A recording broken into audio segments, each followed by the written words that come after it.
Majasusi nchini Marekani wametoa tathmini rasmi inayoratibiwa na jumuiya hiyo ya safu ya vitisho ambayo imeiorodhesha Urusi, Uchina, Korea Kaskazini pamoja na Iran kama nchi ambazo zinawakilisha changamoto kwa maslahi ya Marekani. Hata hivyo, Moscow inadaiwa kushikilia faida kubwa katika uwanja wa vita kutokana na kuzoea juhudi za mapambano ya nje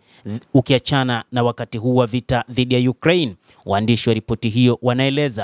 wanasema vita vikali vya mvutano vinatarajiwa kudhoofisha zaidi Kiev, na bila kujali majaribio yoyote ya Marekani au washirika wa kuweka gharama mpya na kubwa zaidi kwa Moscow, ni kwamba Urusi imejizoelea umaarufu katika uwanja wa vita. Hata hivyo, ujasusi unaona kwamba katika kipindi cha miaka ya hivi karibuni mataifa haya manne yamekuwa tishio kwa ulimwengu, ikiwa ni pamoja na Urusi, Uchina, Korea ya Kaskazini pamoja na Iran, na mataifa haya yamejinasibu vilivyo katika mapambano na yapo tayari wakati wowote kwa ajili ya mvutano dhidi ya Marekani na hata washirika wake. Hata hivyo, majasusi hao wameambia mataifa ya magharibi juu ya misaada yao wanayopeleka huko nchini Ukraine, wakisema kwamba misaada ya kijeshi ya nchi hizo kwa Kiev na vikwazo dhidi ya Urusi kamwe havitoweza kubadili usawa wa mamlaka katika mzozo wa Ukraine ama kuipa ushindi Ukraine, kulingana na tathmini ya tishio la mwaka 2025 iliyotokana na jumuiya ya ujasusi wa nchini Marekani. Ingawa mzozo huo umesababisha madhara makubwa katika masuala ya wafanyakazi, tathmini hiyo inabainisha kwamba imeipatia Moscow masomo mengi kuhusu namna ya kupambana dhidi ya silaha za magharibi na ujasusi katika vita vikubwa. Uzoefu huu labda utapinga ulinzi wa Marekani wa siku zijazo. Lakini pia majasusi nchini Marekani wanaitazama Urusi pamoja na mataifa hayo mengine kwamba yameshirikiana vilivyo katika vita vya mwaka 2022 hadi wakati huu huko nchini Ukraine. Hata hivyo, wametolea mfano juu ya silaha zilizotumiwa na nchi za kimagharibi, licha ya kwamba hazikuonyesha ufanisi wowote, lakini ni kutokana pia na namna ambavyo mataifa haya manne yamechanga karata yao vema juu ya namna ya kukabiliana na Marekani pamoja na washirika wake. Beijing inadaiwa kwamba licha ya kwamba haikuonekana hadharani kupeleka silaha nchini Urusi, lakini imeshiriki kikamilifu katika kutengeneza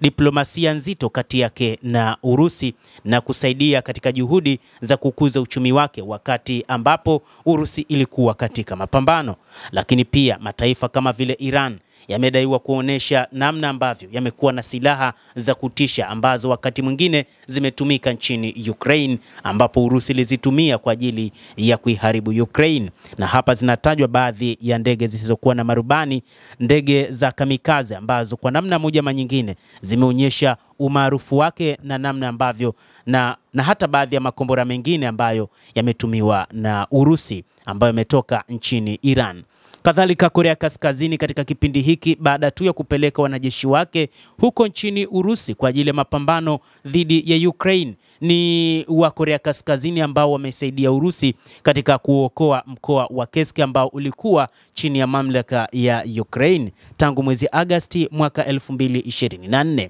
Hata hivyo, majasusi wanasema uzoefu wa Urusi pengine unapinga mipango ya baadaye ya Marekani na hata nchi za kimagharibi, na una uwezo wakati wowote kufanya lolote, ikiwa ni pamoja na dhidi ya wapinzani wengine ambao Moscow inashiriki nao katika namna ambavyo wengi hujifunza. Urusi imethibitisha kuwa inabadilika na kile inachokiona kama vita vya wakala wa magharibi, ikiimarisha uwezo wake wa kijeshi katika nyanja kadhaa pamoja na mifumo isiyokuwa na rubani, vita vya kielektroniki na ujumuishaji wa operesheni za mtandao na uwanja wa kawaida wa kijeshi, ripoti imeeleza. Hata hivyo, wachambuzi wa mambo wanasema kwamba hili limeifanya Marekani kukaa chini na kuona ni namna gani wanaweza kutatua mzozo huu ili tu taifa hilo kubwa ulimwenguni kwanza lisingie katika aibu na utawala uliopo uonekane kama umefanya kazi kubwa katika kutatua mzozo baina ya Warusi na wa Ukraine. Hata hivyo, Kremlin imeonya kwamba juhudi za magharibi za kudhoofisha uchumi wa Urusi zimeharakisha uwekezaji wake katika ubia mbadala